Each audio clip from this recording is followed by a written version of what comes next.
Okay, so today I want to go over some basic things we need to know for all of biophysics. So I went through sort of an overview, like a bird's eye view on biophysics.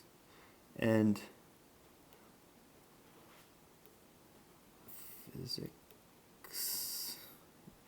And there's a couple of concepts that I think are very, very important to be able to understand before we actually get into the details.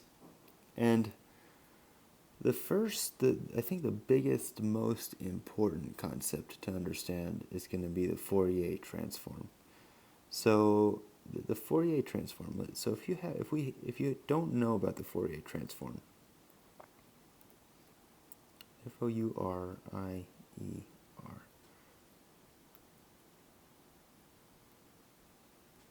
Transform. The Fourier Transform is the single most important tool that we often use in bioengineering and biophysics to do analysis. Okay, and I'm going to take us through an example, a cryo-EM example on the Fourier Transform, and then I'm going to take us through a couple of other examples using Excel, and we're going to be able to see exactly what the Fourier Transform is and how it's important in biophysics and in biophysics analysis. Okay. So what I have here is some code. Okay, so if you're not familiar with the code, I'll run us through this really quick. So these guys here, so this is Matlab Code. So let's see, do I want to annotate in black? I'll annotate in a different color. Do it in green. Actually, I already have green there. I want to do it in a color that's not present. I'll do it in orange. So this here is just, this isn't really necessary. This is just part of the code that says whenever I run this, whenever I run all this again, I want to clear my previous work. I want to close all my previous graphs, and I just want to clear everything to start on a new slate. Okay, so this here is not very necessary to know quite yet. The first thing here is I want to import I'm importing an image. Okay, this is the image right here that I'm importing. This thing that says original cryo-EM micrograph. So that's that right there. Okay. So this is importing.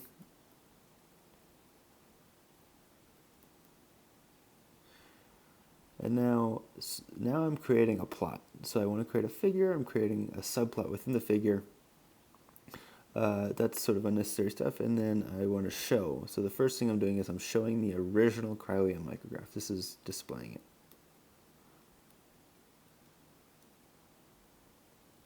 This is displaying the micrograph. And then I put a title on the display right here. And this guy right here is the important guy, and this guy here. It's got the F right here is not as important, but this right here is the Fourier Transform.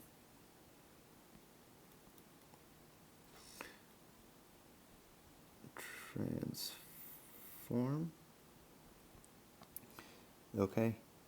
This FFT2 command, so I've defined X to be the image, and I'm doing a Fourier transform on the original image. X is the original image, and my output Y is going to be the Fourier transform of that image. FFT is Fourier transform, or fast Fourier transform. Okay, and then this FFT shift.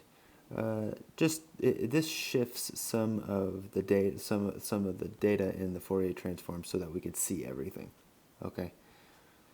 This isn't as important. I could theoretically not do this step right here and still get something. Okay. And then I want to show my Fourier transform. So this is displaying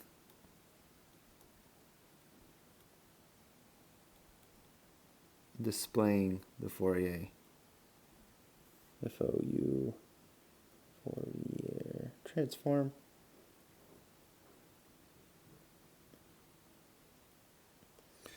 This is displaying the Fourier transform. And then here, I'm just putting a title. And what does that look like? So if I scroll over here, it looks like this. Right now, you might think this isn't as useful. Excuse me. This isn't as useful, or this doesn't look any better than this image. It actually looks worse. The interesting thing, the cool thing about Fourier transforms is that they're very linear in their properties. Okay, and before I touch upon that, I want to go over this too. So this here is just a portion. This is a little section of this original cryo-EM micrograph. Each one of these dots here is a little protein or a little RNA. Okay, in this case are RNAs. So this is some data that I was working on. So if I just that guy right there, that right there, each one of these is each one of these little black guys or little black dots is a potential RNA of interest, and they theoretically should all be the same. This is a purified sample. Okay, and then we took an image, and then we do a Fourier transform. So this right here is the FFT command, and I think it was an FFT2. Is that what it was? Yeah, the 2 means we're operating in 2-dimensional space.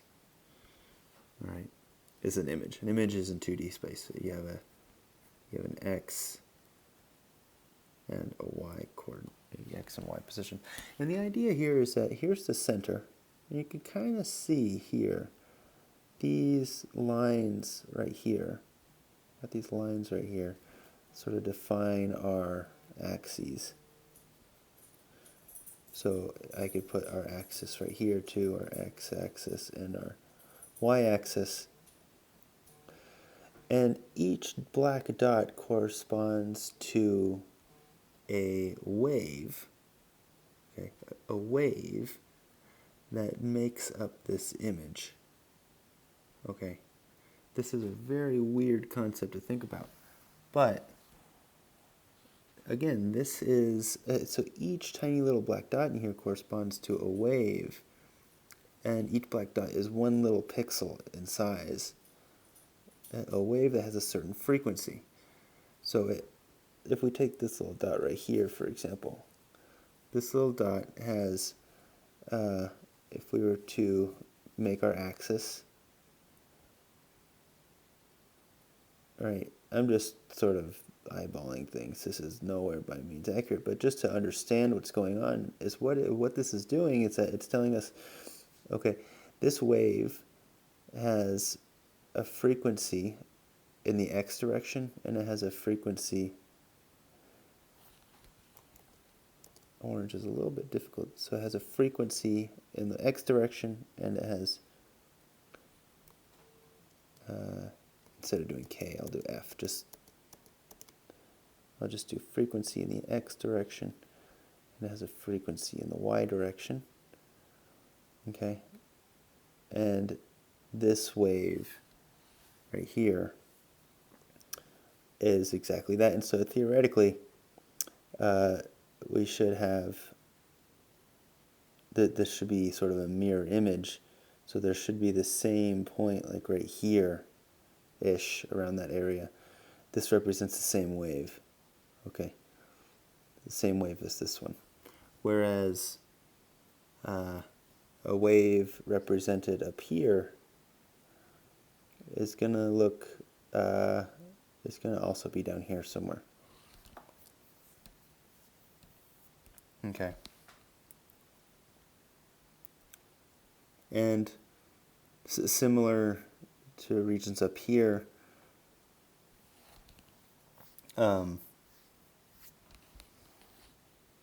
yeah. So we can have this. So we have this Fourier transform.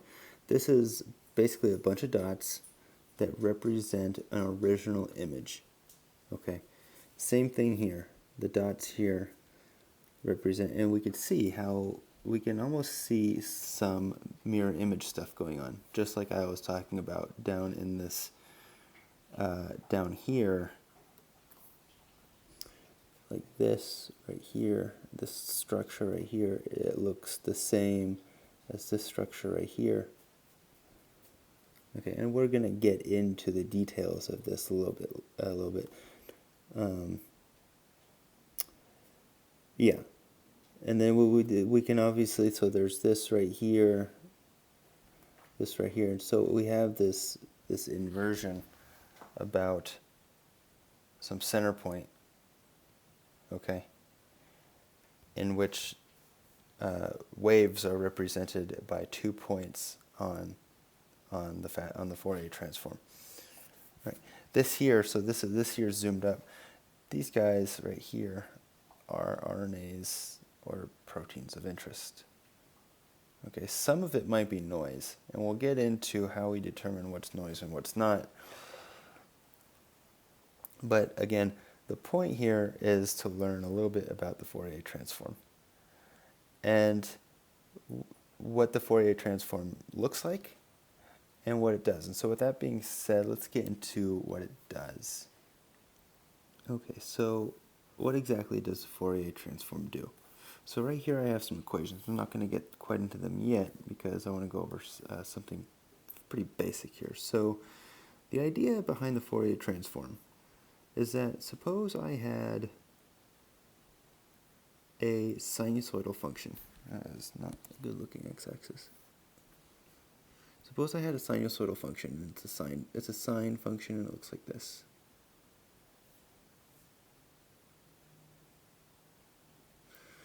All right, my artistic skills are not great, so bear with me. So this is the sine of x, and this is x. Now, the sine of x only has one frequency. Okay, the frequency, if you remember, is the number of oscillations per second. And so the number of oscillations per second would be the amount of time it takes to go from here, or from two similar points. The amount of time, so say we have this point here is similar to this point because they're two peaks, right? And the distance between those 2 points is the wavelength. Okay, and the wavelength is proportional.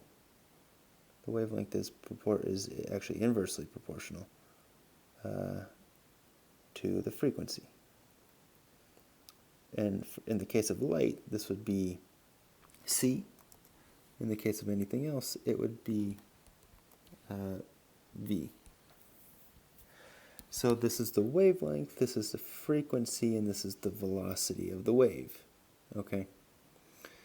And the frequency, so the wavelength, so the frequency, as we might be able to see here, is going to be, we have, if we rearrange this, the frequency is going to be equal to the velocity. My pen's bugging out again. What's going on here? Here we go. The velocity divided by the wavelength. Okay, well, the velocity is measured in meters per second, and the wavelength is a length, so that would be measured in meters. Okay, and we end up with 1 over seconds. Okay, so the frequency has the units of 1 over seconds, and that's the number of cycles, or the number of oscillations per second. Okay. And for a simple sine wave, that the number of oscillations per second is just there's only one. It's not one, but it's going to be whatever you calculate it to be. But there's going to be only one. There's going to be only one frequency in the sine wave here, and so we can say that. So it's suppose now we took a look at a more complex function. I'll erase some of that. And suppose now we took a look at a function, an oscillatory function that looks like this.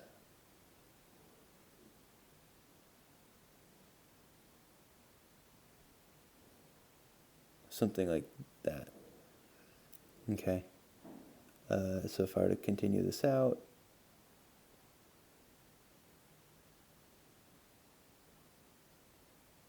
something like that.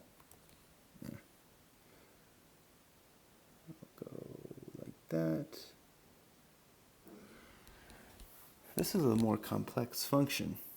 And what's interesting is that this function here contains elements of a sine function. Okay. And the idea, and we can kind of see that if we have a sine function that looks like this, maybe. Let's see here if I want to, this is not looking great. Something like that, maybe. Okay, and then my drawing skills are terrible, bear with me. Here. Okay. Yeah, this is not a very good drawing, but I want to make this look relatively okay. So we can see that it kind of lines up with this portion here, and then there's some stuff down here that it kind of lines up with. And the idea is if we could add, say, another wave to this one. Perhaps something that looks like this.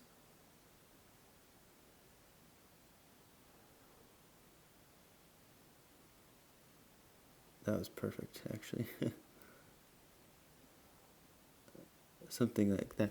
We can see points here are going to add up.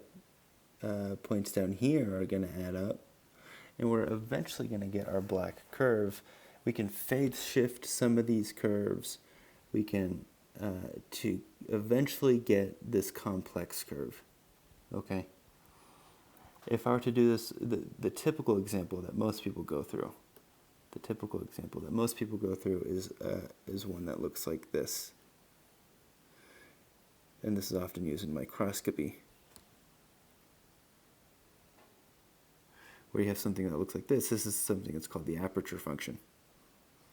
Okay, where this is at 1, and this is at a over 2, negative a over 2, and this is at a over 2.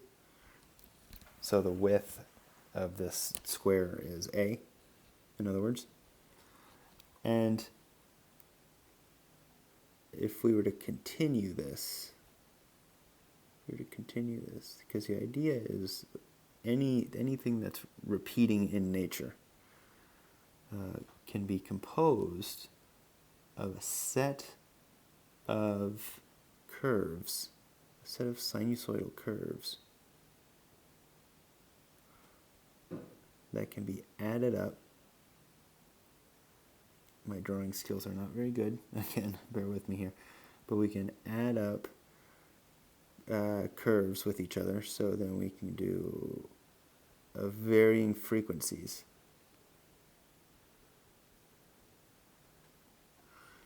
And when we do this, and varying amplitudes also. And eventually when we do this, the idea is that we are going to get, we can add these up at each point, we add them up at each point, and we eventually get a curve that better approximates our square, our end square that we want. So we would end up getting something like this. Because there's going to be some residuals on the outside of the square. Actually, And the more and more we add, the closer to the square we're going to get. Okay. So adding all these up is going to get us to that. So now let's get into these mathematical equations. So what are these guys telling us? So we have a function of w, and here's our function of w. So these two guys are the same. These two are the same, and these two here are the same. And here we have, so this is a function of frequency. So omega is often the frequency, and t is time. And if we remember, this is time. So t is time, so it's measured in seconds. And omega is measured in 1/seconds, because that's the frequency. So we could take any arbitrary function as a function of time here. So we could say that this example here is a function of time. So I'll put time here instead. So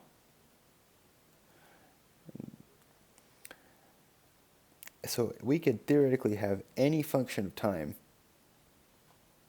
and get and have it such that we add up varying functions of frequency that make up that function of time, right? This here on this side is the adding up part. So we add up all these varying frequency components to get our end function, our end goal. And we could also take a complex function of frequency, so in which the x-axis is f and not t. Okay, and we can decompose it in terms of what are the basic decomposition functions of the function of that frequency. Okay. And so this is a transform. This is what's called the Fourier transform. We're basically decomposing complex functions into more simple sinusoidal functions. Okay, that's the essence here. So we're decomposing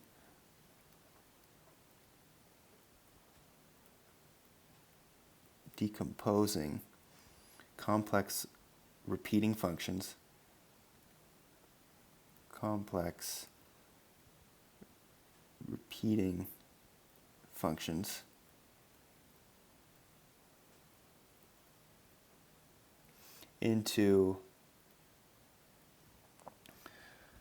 into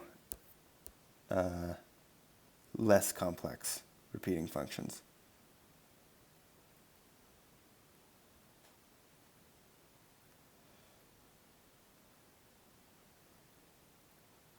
Repeating functions. And this is kind of like how I like to think of the Fourier transform, like with this in mind. And the reason I think this is a really good view of the Fourier transform and of complex functions is because this allows us not only to go into the world of biophysics, but also functional analysis.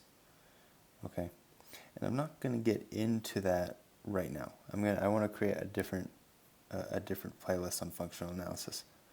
But in short, we can sort of think, when we think of an orthonormal basis, right, we have a vector, right, we have some vector, and it has some x components, it has some y components, and it has some z components. That was not a straight line, but you get the point.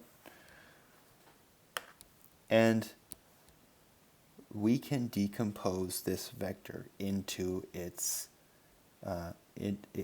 components. That's a decomposition process.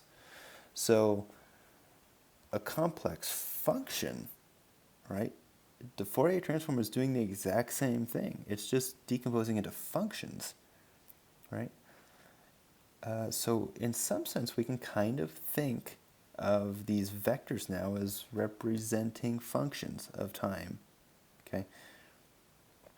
And the components are these simpler frequency the frequency functions, okay? The other really important properties of the Fourier transform are its linearity properties, and this is what makes it such a good tool for image analysis, because it has the linearity properties. So linearity of Fourier transforms, FF, or fast Fourier transform. The fast part is that's Matlab thing. We can go into that later. But the linearity of Fourier transforms, there's two basic rules here. 1, 2. And if you remember what the linearity rules are, is that the Fourier transform, to be more clear, I'll just put FT like that. The Fourier transform of some number, C1, times some function, f of f1 of x, plus C2 times some other function, f2 of x, is equal to the Fourier transform of some number, C1 times f1 of x, plus the Fourier transform